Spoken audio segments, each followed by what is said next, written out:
네, 우리 주위 분들에게 한번 인사하도록 하겠습니다. 사랑합니다. 축복합니다. 네, 오늘 말씀 우리 같이 읽도록 하겠습니다.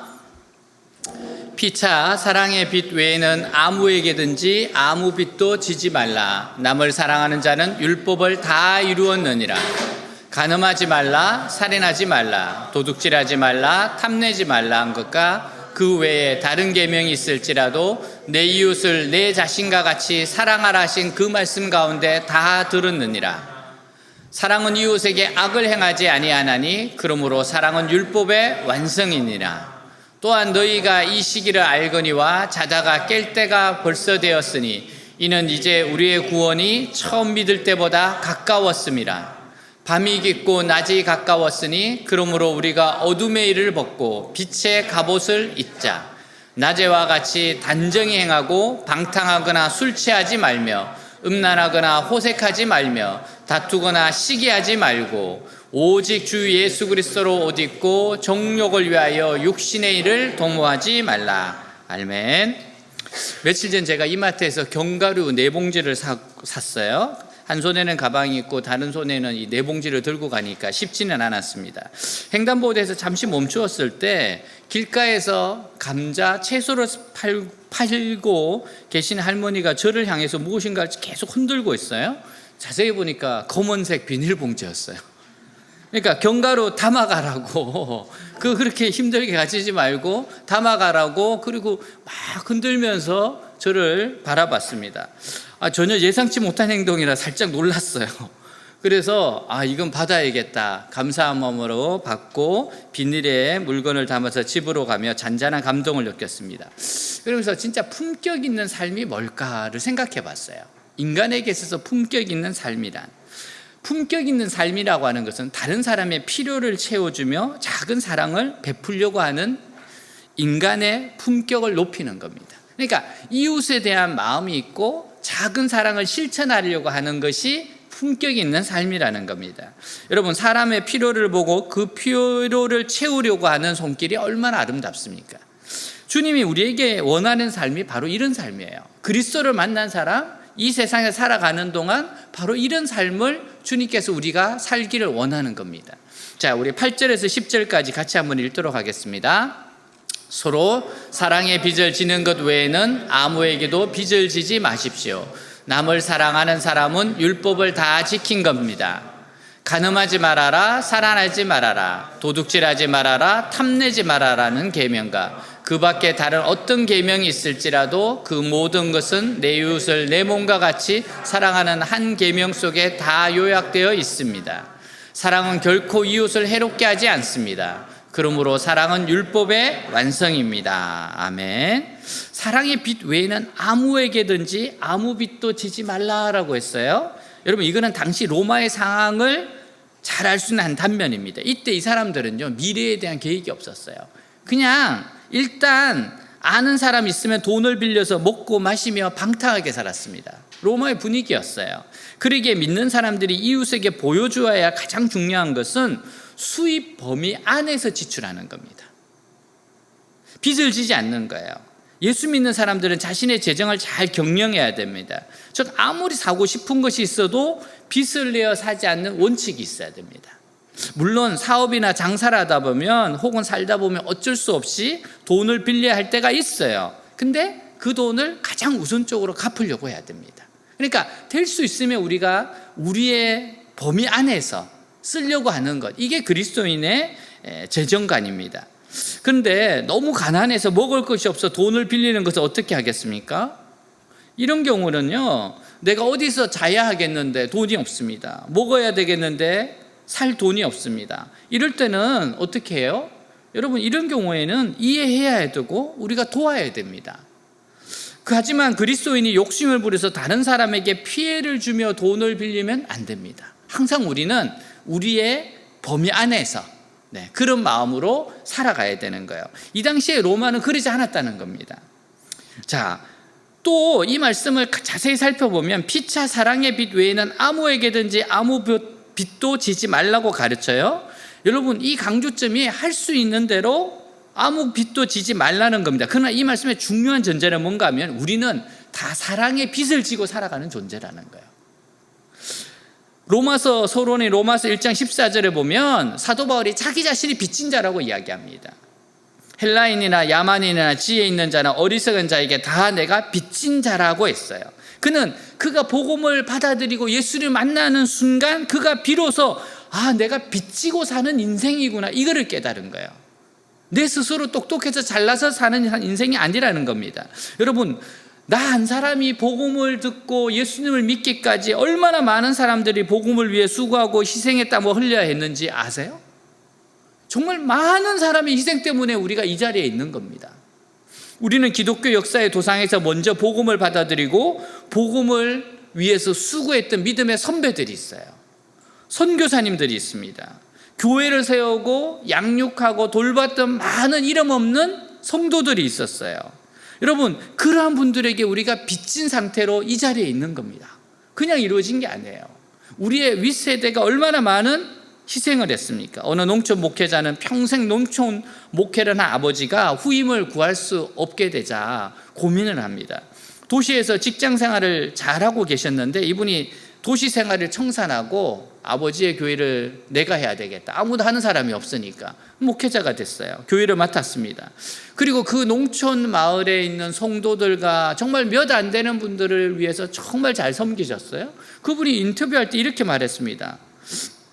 내가 앞으로 할 일은 우리 아이들, 사랑스러운 이 아이들은 길러서 도시로 보내고 나이 많은 어른들은 천국을 보내는 것이 제가 할 일입니다. 지금 이렇게 많은 아이들은 길러서 도시로 보내고 노인들은, 성도들은, 나이 드신 분들은 천국 보내는 것, 그것을 내가 할 일입니다. 여러분, 우리가 이런 분들의 빚을 지고 있는 겁니다. 생각해보면 우리의 모든 삶의 영역에서 정말 이웃들에게 우리는 빚을 진 존재들이에요. 여러분, 우리가 기본적으로 부모님들에게 빚을 지고 있어요. 우리가 아이들이 지금 태어나서 보잖아요. 지금 다들 엎혀있고 이렇게 사람 구실을 못하잖아. 다 그렇게 해서 우리가 자랐어요. 그 얼마나 많은 사람들이 손길이 들어가는 겁니까? 우리가 빚진 자입니다. 오늘의 나다운 내가 되기 위해서 나에게 가르침을 줬던 스승들이 있잖아요. 여러분, 그런 분들의 도움이 있습니다. 한국은 공산주의로부터 이 나라를 지키는데 유엔에 빚을 졌습니다. 우리가 침공을 받을 때 트루먼 대통령이 보좌관에게 그랬다 그러더라고요. 욕을 했다 그러더라고요. 욕을. 근데 그 욕을 동상에 새겼는데 이런 내용이에요. 조금 저속한데 그 공산주의 그 개자식들을 꼭 막아야 된다고 정말 욕을 했더라고요. 그 정도로 꼭 막아야 된다. 한국 살려야 된다. 여러분, 그래서 미군이 참전하는 거 아닙니까?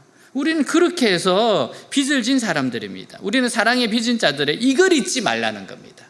너희들이 사랑의 빚진 자들이라는 걸 잊지 말라는 거예요. 여러분, 구약에 보면 절기가 있는데 이때는 중요한 걸 가르치는 거예요. 하나님의 의도가 있어요. 특별히 자녀 교육의 수단이었습니다. 자녀들에게 가르쳐 주는 거예요. 출애굽기 12장 26절 27절에 보면 유월절이 주께서 명령하셨는데 친히 이렇게 가르치십니다. 자, 출애굽기 12장 26절 27절을 보겠습니다. 같이 읽습니다. 이후에 너희의 자녀가 묻기를 이 예식이 무슨 뜻이냐 하거든. 27절 너희는 이러기를 이는 여호와의 유월절 제사라. 여호와께서 애굽 사람에게 재앙을 내리실 때 애굽에 있는 이스라엘 자손의 집을 넘으사 우리의 집을 구원하셨느니라 하라 하며 백성이 머리 숙여 경배하니라. 여러분, 우리 인생 속에 하나님이 간섭하시고 도우심을 잊지 않도록 자녀들에게 함께 기억하도록 하는 겁니다. 잊지 마라. 하나님의 도우심으로 너희들이 이렇게 구원을 받았다는 겁니다. 그래서 여러분, 경건한 히브리인들은 잊지 말아야 될 것을 잊어버리는 날, 그날이 자신들의 존재의 의미를, 이유를 포기한 날이라고 생각해요. 자신이 왜 존재하는지를 잊어버린 날이라고 생각하는 겁니다. 예루살렘에 있는 아도바셈이 있는 유대인 학살 추모 기념관 입구에 다음과 같은 경고가 있어요. 용서하라, 그러나 잊지는 말라. 용서하라, 그러나 잊지는 말라. 근데 우리는 너무나 빨리 잊는 것은 아닌지 모르겠습니다. 우리 참 너무 빨리 잊어요. 하나님의 채찍도 하나님의 사랑도 너무 빨리 있어버립니다. 다른 건 다 잊어도 좋습니다. 그러나 사랑의 빚만은 기억하고 살아야 돼요. 내가 하나님께 사랑의 빚을 졌고 많은 사람들에게 사랑의 빚을 졌구나. 그리스도인들은 모두 주님으로부터 사랑의 빚을 진 자들이에요. 우리가 어쩌면은 나는 돈을 빌려서 갚을 돈에 대해서는 제가 빚은 없습니다 할지 몰라요. 그러나 하나님으로부터는 엄청난 빚을 진 사람들이기 때문에 우리가 가진 것 중에 우리의 것이 사실 아무것도 없어요. 예수님께서 예루살렘에 올라가시면서 새끼 나귀 주인에게 주께서 쓰시겠다라 하라 하셨는데 우리의 모든 것을 주님이 다 쓰실 수 있습니다. 정말 주님이 우리 것 다 쓰실 수 있어요.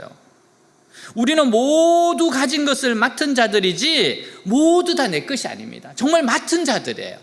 이 땅을 살아가면서 우리가 맡았어요. 그걸 잘 관리하고 잘 사용해야 됩니다. 남편이나 아내도 하나님께서 맡겨주신 것이고 자녀들도 맡겨주신 거예요. 직장이나 사업체도 주님이 맡겨주신 것이기 때문에 오히려 더 열심히 그리고 성실하게 해야 합니다. 여러분, 우리가 주님으로부터 사랑의 빚을 받은 사람 그리스도인들은요, 다른 사람에게 피해를 주어서는 안 됩니다. 그래서 뭐예요? 간음하지 말라, 살인하지 말라, 도둑질하지 말라, 탐내지 말라고 하셨어요. 세상 사람들은 해야 될지도 할 수도 있지 모르겠지만 그리스도인들은 세상의 법 외에 하나님의 법이 있어요. 그래서 우리는 이렇게 하지 않는 겁니다.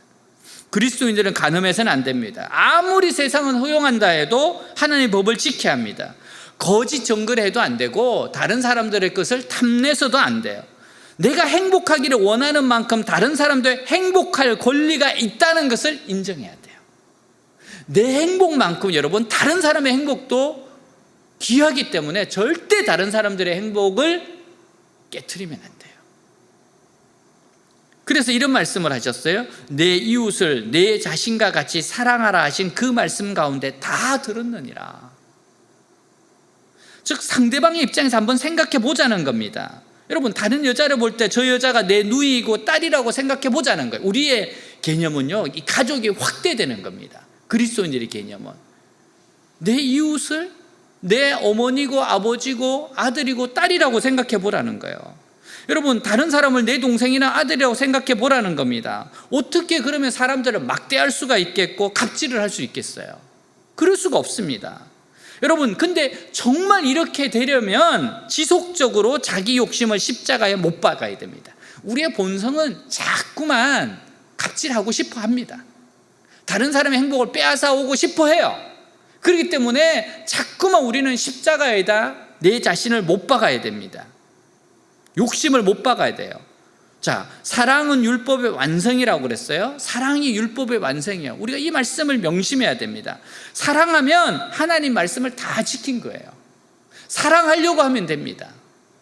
우리로 사랑만 하게 하며 살게 하려고 예수님께서 십자가에 죽으셨고 우리 마음에 오신 거예요.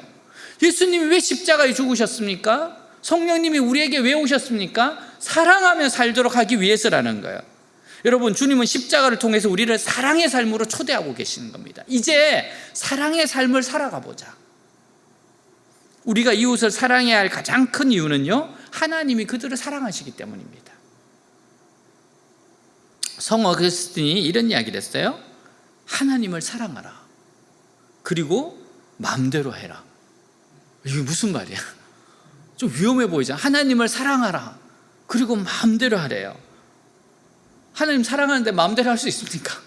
결국은 사랑이죠. 결국은 사랑입니다. 그러니까 사랑에 초점을 맞추고 살라는 겁니다.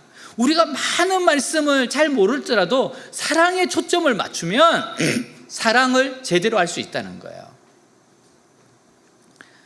여러분, 우리가 사랑에 초점을 맞추고 살기 위해서는요, 자신의 맡은 일에 정말 최선을 다해야 됩니다.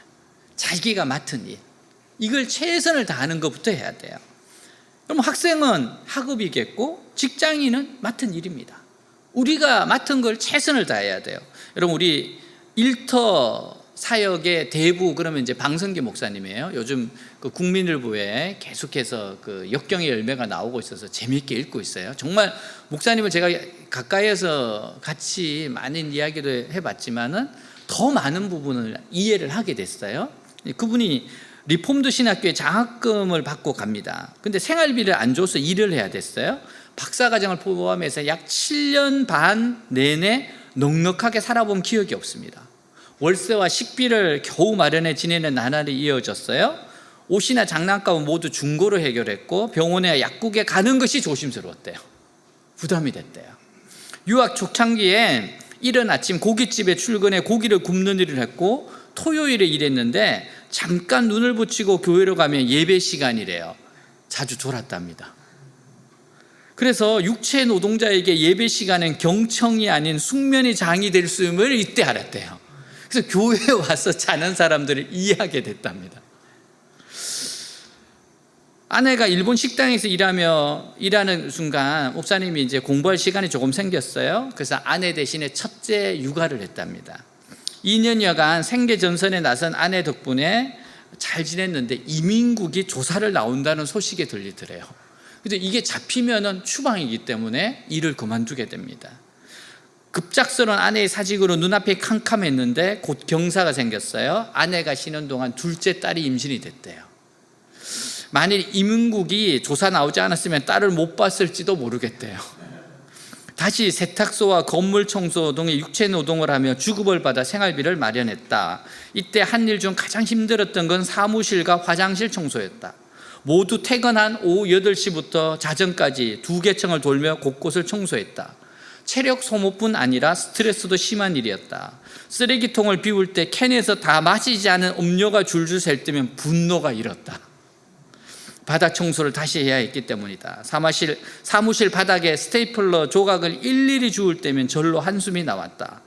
주님, 공부하러 미국 왔는데 이곳 화이트 칼라 뒤치다거리나 하느라 공부할 시간도 체력도 없습니다. 너무 정말 그런 마음이 막 올라오더래요. 근데 그때 하나님이 주신 말씀이 있답니다. 자, 우리 골로새서 3장 23절 같이 읽겠습니다. 무슨 일을 하든지 마음을 다하여 주께 하듯 하고 사람에게 하듯 하지 말라. 예, 그리스도인은 이렇게 사는 골삼 이상 늘 기억해야 돼요. 무슨 일을 하든지 마음을 다하여 주께 하듯 하고 사람에게 하듯 하지 말라. 이 깨달음을 얻은 다음부터 청소하거나 빨래를 갤 때도 예배하듯 최선을 다했대요. 모든 일이 예배구나. 하나님 받으시. 그래서 방세희 목사님이 강조하시는 게 뭔가 하면 일이 우리의 삶의 도구이면서도 의미가 있다는 이야기예요. 이 일에 죽게 하듯 하는 거, 그게 예배라는 거예요. 주님 우리에게 원하는 게 뭐예요? 골삼이삼. 무슨 일을 하든지 죽게 하듯 하는 거. 죽게 하듯 하는 거.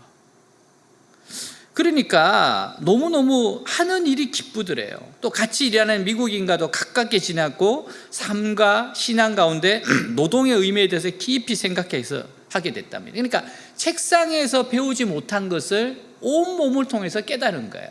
여러분, 그래서 방성희 목사님이 직장사역연구소 소장이 되는 겁니다. 유학기간 일하지 않았다면 지금 일터사역의 바탕이 된 노동관과 직업관을 세우지 못했을 것이다. 그러니까 이분이 직업에 관해서 일에 관해서 영향력을 미치게 된 게 바로 이런 훈련을 통해서라는 거예요. 여러분, 우리는 무슨 일을 하든지 죽게 하듯 하라. 여러분, 이 생각을 늘 해야 돼요. 무슨 일을 하든지 죽게 하듯 하라. 아, 내가 하나님 앞에서 하는 거구나. 그게 아름답고 사람들에게 감동도 주고 그게 하나님 앞에서 예배라는 거예요. 그렇게 사는 것이 그리스도인이다. 우리가 하는 종교 생활이 있어요. 그렇다고 해서 이 삶이 필요 없냐? 그렇지 않습니다. 그러니까 우리의 모든 삶의 영역에서는 죽게 하듯 하는 거. 여러분, 이런 자세와 태도로서 살아가는 게 바로 하나님이 기쁘시게 받는 것이고, 이게 바로 이웃을 사랑하는 우리의 태도예요. 자세입니다. 이웃을 사랑하는. 일찍 태어났으면 고종 대신에 왕이 되었을 이재영이라고 하는 왕손이 있었습니다. 26살이 됐을 때 경상도 풍기군소가 됐는데 일대 을사보제약이 체결되니까 나라가 망하니까 모든 것을 던지고 왕손의 특혜를 버리고 방랑길에 났습니다. 가지고 있던 땅 문서는 아내에게 주고 갔어요. 여보 나는 좀 털어 다니겠어. 다닙니다. 그러다가 1904년 성묘를 하려 가다가 엄귀현이라고 하는 마부꾼을 만납니다. 이 마부꾼이 나으리 하면서 너무 잘 모셨어요. 친숙해진 어느 날 이 마부가 전도를 합니다. 이 왕손에게. 나으리 황송하오나 예수 믿으시지요. 하나님은 세상을 이처럼 사랑하사 독생자를 주셨으니 누구든지 그를 믿으면 영생을 얻으리라 했습니다. 나으리도 예수를 믿으면 죄사함을 받고 영생을 얻을 수 있습니다. 근데 이 자영이 이 마부꾼의 태도가 아주 괘씸했습니다. 건방진 소리 하지 말고 말이나 잘 몰거라 핀잔을 줬습니다. 근데 이 마부꾼의 이 용기에 호소에 내심 놀랐어요. 그래서 빈정대는 투로 물었습니다. 예수 믿으면 마부꾼이 양반이라도 된단 말이냐. 그러자 마부꾼 엄기현이 잠시 생각을 합니다. 그리고 진지하게 대답해요. 나리, 예수 믿는 도리는 그런 것이 아닙니다. 제가 양반 되기 위해서 예수 믿는 것이 아니라 마부 노릇을 잘하기 위해 예수 믿는 겁니다. 그러면서 나리께서 예수를 믿으시면 제가 평생을 마부꾼으로 나으리를 모시겠습니다 라고 했어요. 이재영이 이때 참 놀랐습니다. 그리고 예수에 대해 관한 호기심이 생겼어요. 기독교가 그렇게 좋은 것인가 의문이 들었습니다. 이재영은 방랑생활을 청산후 집으로 돌아왔어요. 그랬더니만 부인이 부자가 되어 있더래요. 어떻게 된 건지 역시 맡겨야 돼. 부자가 되어 있더래요. 그리고 승동교회 교인이 되어 있더랍니다. 당시 1903년 원산에서 시작된 부흥운동이 전국으로 번져가던 때여서 승동교회에서 부흥사경회가 열렸는데 부인 정씨를 따라서 부흥에 참석합니다. 근데 그곳에서 자신을 전도했던 마부 엄기현을 만나요. 그는 교회의 영수였습니다. 요즘 말로 하면 장로입니다. 장로님이에요. 지도자였어요. 이재영이 이렇게 말합니다. 내가 교회 밖에서는 왕손이지만 교회 안에서는 그리스도 안에서 한 형제일 뿐입니다 하면서 이 음용수를 형님이라고 부르고 깍듯이 모셨대요. 이렇게 이재영은 왕손으로서 예수를 믿은 최초 인물이 됐는데요. 1914년 승동교회 장로가 되었고 1918년에는 평양신학교를 졸업하고 목사 안수를 받습니다. 남도면교회 2대 목사로 있다가 승동교회의 담임 목사로 심우합니다. 왕손 이재영이 이렇게 된 것은 마부였던 엄영수가 진짜 예수쟁이라서 그래요. 자신의 일에 최선을 다하고 죽게 하듯 하는 사람. 여러분, 이 당시의 교회가 정말 건강했던 게 이런 거 아닙니까? 마부가 교회의 영수 지도자였습니다. 인격 하나 본 거죠. 여러분, 자신의 일에 최선을 다한 사람 덕분입니다. 자신의 일에 최선을 다한 사람. 자, 우리 11절 12절 같이 읽겠습니다. 이제 여러분은 잠에서 깰 때가 되었습니다. 그것은 우리의 구원이 처음 믿을 때보다 더 가까워졌기 때문입니다. 밤이 거의 지나고 낮이 가까웠으니 이제는 악한 생활을 버리고 믿음으로 빛된 생활을 하십시오. 산에서 조난당한 사람들의 가장 위험한 것이 저체온증이에요.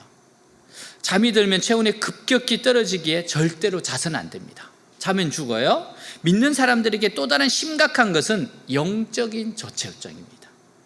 그러니까 영적 저체온증은 주님이 재림하는 시기가 늦어진다고 생각하고 자꾸만 이 세상에 빠져서 영적으로 졸게 되는 겁니다. 바울은 로마라고 하는 무서운 잠에 빠진 그리스도인들을 깨우고 있어요. 당시 로마는 전 세계를 정복하고 엄청난 부가 쏟아져 들어오고 있을 때였습니다. 로마 사람들은 밤과 낮이 없이 술 마시고 방탕한 생활을 했는데 결국 이것 때문에 망하게 됩니다. 그리스도인들에게 가장 무서운 것은 세상의 죄에 취하고 세상의 향락에 빠지는 거예요. 그러면 믿음의 순례길을 다 가지 못하고 이 세상과 함께 멸망하고 맙니다. 우리가 명심해야 할 것이 뭐예요? 세상의 죄에 취하지 않도록 주의해야 됩니다. 세상에 취하지 않도록 주의해야 돼요. 오늘 본문은요, 어거스틴을 회심시킨 아주 유명한 말씀입니다. 어거스틴이 이탈리아의 밀란이라는 도시에 있었는데 그 옆에 바울 서신의 사본이 있었어요.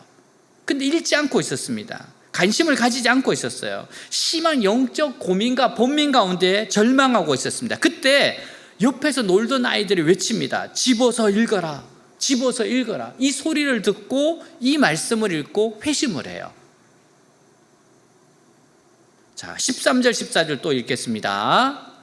낮에 빛 가운데 사는 사람들처럼 단정하게 행동해야 합니다. 흥청망청 먹고 마시며 술 취하지 말고 음란과 방탕과 싸움과 시기하는 일을 버리십시오.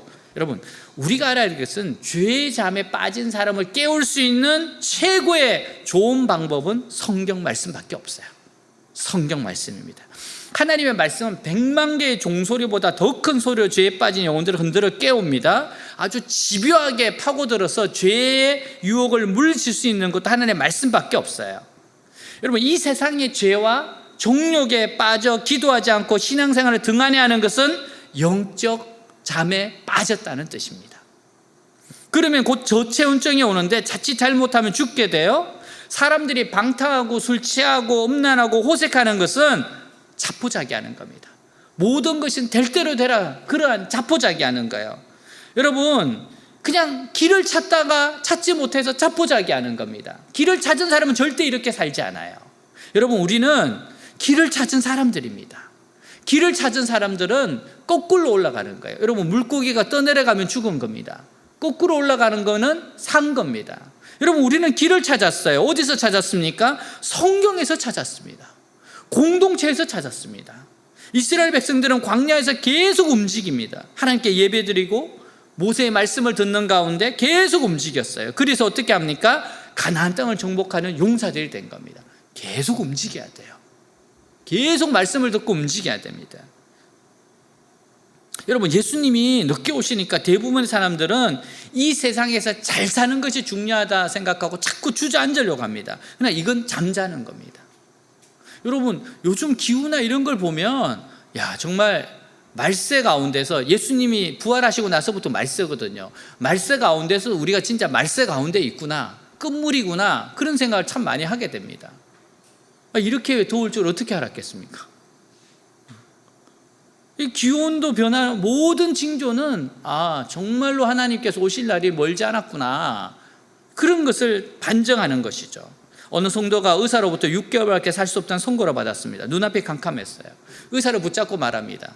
2년만 더 살게 해달라고. 의사가 자기는 할 수 없다고 이야기해요. 왜 이렇게 말했는가 하면 주님 앞에 갈 준비, 죽을 준비가 안 되었다는 생각이 불현듯 드는 거예요. 지금 가면 너무 부끄럽다는 생각밖에 안 들더래요. 그래서 그는 눈물로 자신의 삶을 회개하며 주님께 기도했습니다. 다행히 주님의 도우심으로 그는 건강을 되찾았고 정말 마지막을, 노년을 아름답게 마무리할 수 있었어요. 왜 그래요? 6개월 시한부 판정을 받았을 때 영적으로 깨어났기 때문이에요.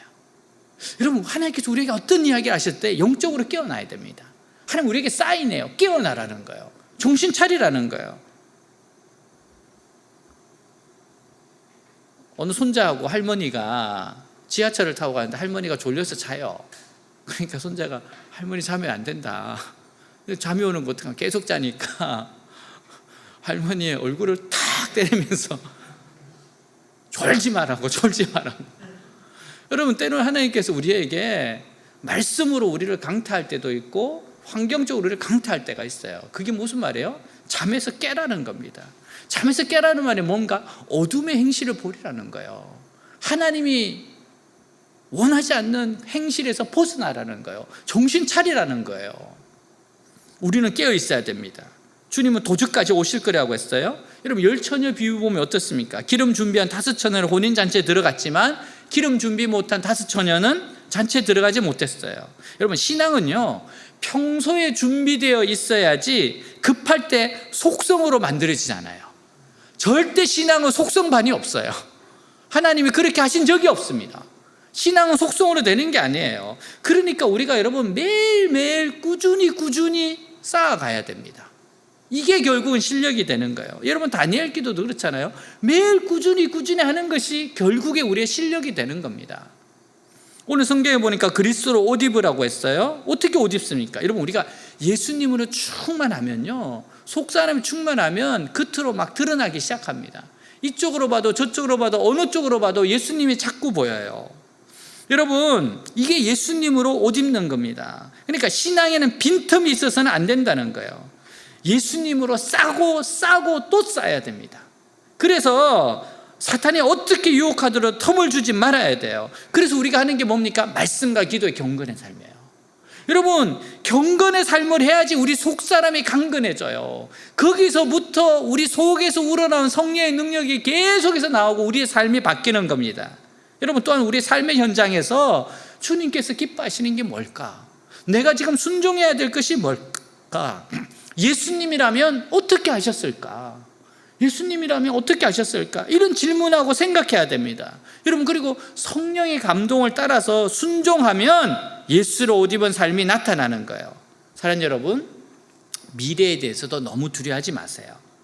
내가 생각하기에는 아무 계획도 없고 대책도 없는 것 같지만 하나님은 분명히 우리에게 계획을 가지고 인도하고 계세요. 분명히 우리에게 좋은 계획을 가지고 인도하고 계세요. 여러분, 미래에 대해서 너무 걱정하지 마세요. 그래서 그냥 그때 나에게 주어진 환경에 최선을 다하면 됩니다.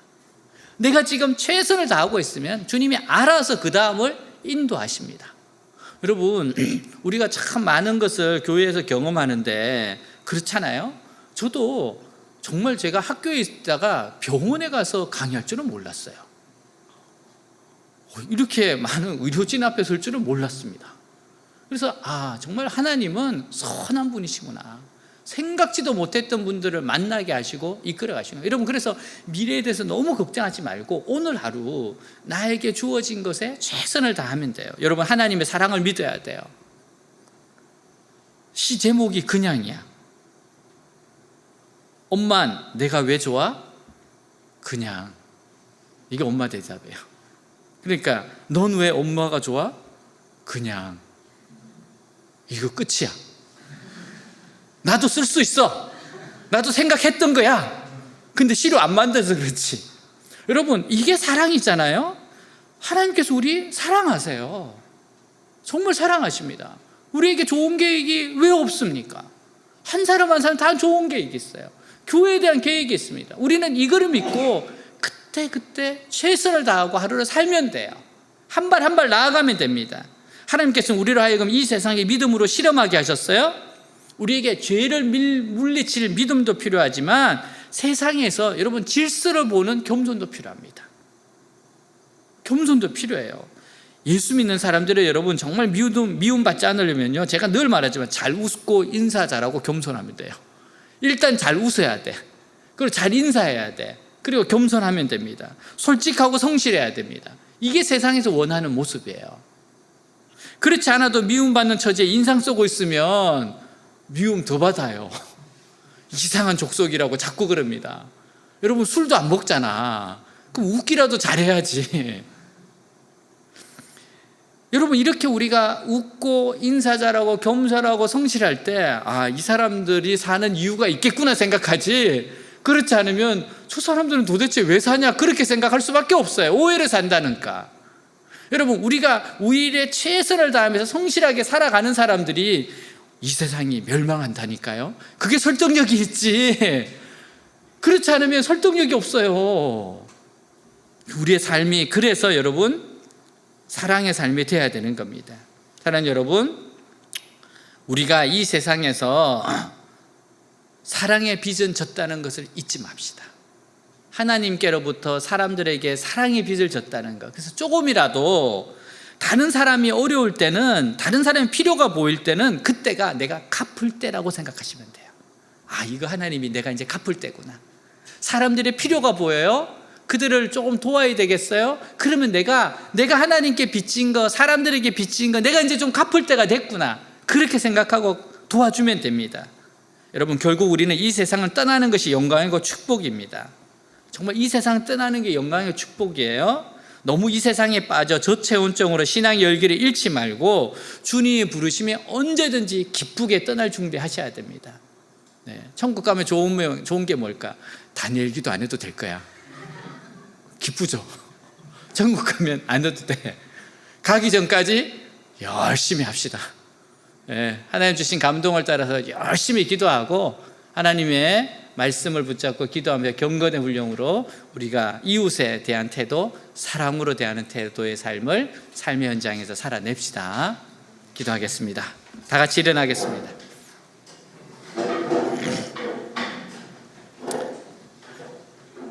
하나님께서 우리에게 큰 사랑을 베풀어 주셨어요. 그리고 수많은 사람들을 통해서 사랑의 빚을 지게 하셨습니다. 그래서 하나님께서 너희도 이제 사랑의 빚을 갚으며 살아라. 이게 주님께서 우리에게 주시는 말씀입니다. 모든 것을 사랑에 두세요. 하나님의 사랑을 어떻게 나타내는 걸까? 어떤 것이 하나님의 사랑일까? 물론 항상 잘해주는 것만이 하나님의 사랑은 아닙니다. 때로는 사랑 안에서 진리를 말해야 될 때도 있어요. 늘 성령님께 지혜를 구하면 가르쳐 주십니다. 기본적으로 골삼이삼 모든 것을 죽게 하듯 하라. 그런 마음으로 이웃을 사랑하면서 살아갑시다. 오늘 말씀 가지고 기도하겠습니다. 하나님 아버지 감사합니다. 주님, 하나님 감사합니다. 사랑의 빚진 자로서, 하나님 사랑의 빚진 자로서 제가 부름을 받았고 사랑의 빚이 있습니다. 너무 많은 사람들의 도움과 사랑으로 제가 이 자리에 있습니다.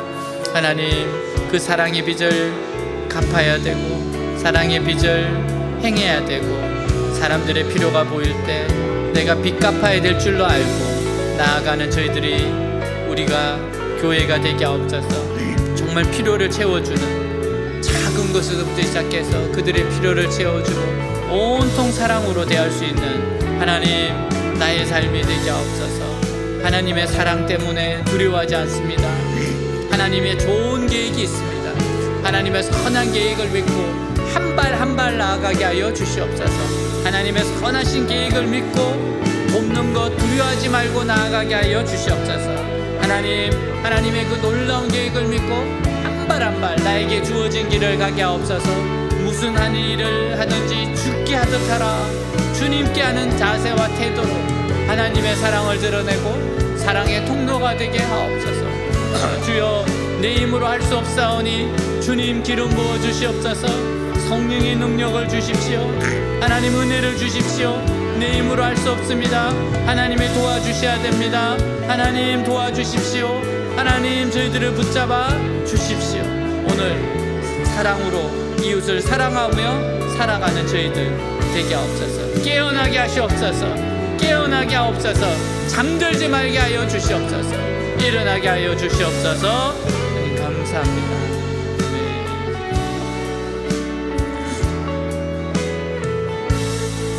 네. 세상을 보니 그들이 증명한 것,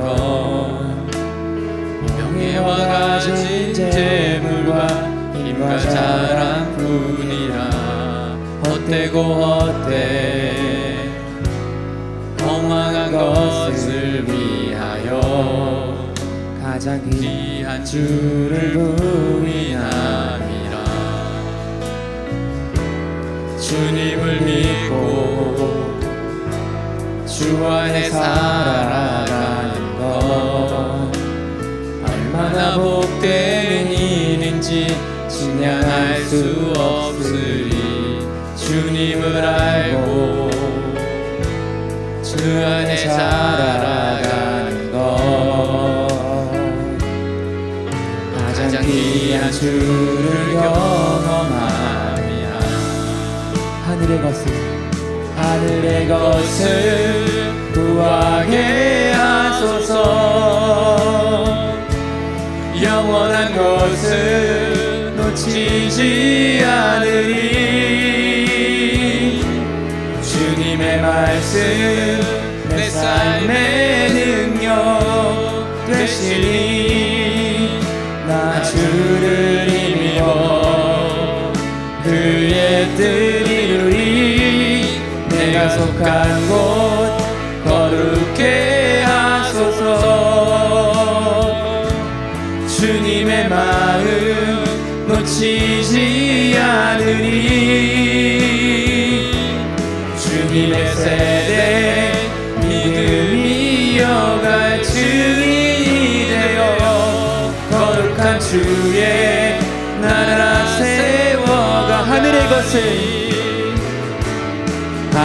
것을 구하게 하소서. 영원한 것을 놓치지 않으니 주님의 말씀 내 삶의 능력 되시니 나 주를 힘입어 그의 뜻 이루리 내가 속한 곳 거룩해 하소서 주님의 마음 놓치지 않으니 주님의 세대 믿음이 이어갈 증인이 되어 거룩한 주의 나라 세워가리. 하나님 아버지 감사합니다. 사랑의 빛을 졌사오니 주님의 한량없는 사랑의 빛을 알고 있사오니 주여 이웃들에게 하나하나 베풀며 갚으며 살아가게 하옵소서. 모든 일에 무슨 일을 하든지 주께 하듯 하는 마음으로 주님께 예배드리는 마음으로 모든 것을 주님께 대접하는 마음으로 각자의 최선을 다하게 하여 주옵소서. 하나님의 사랑의 확신 속에서 미래를 두려워하지 말고 한 발 한 발 예수님으로 옷을 입고 나아가게 하여 주시옵소서. 주님 영광스러운 날 주님 만나는 날까지 뚜벅뚜벅 주님을 향해서 잠들지 말고 잠을 깨며 걸어가게 하여 주시옵소서. 살아계신 우리 주 예수 그리스도의 이름으로 기도하였습니다. 아멘.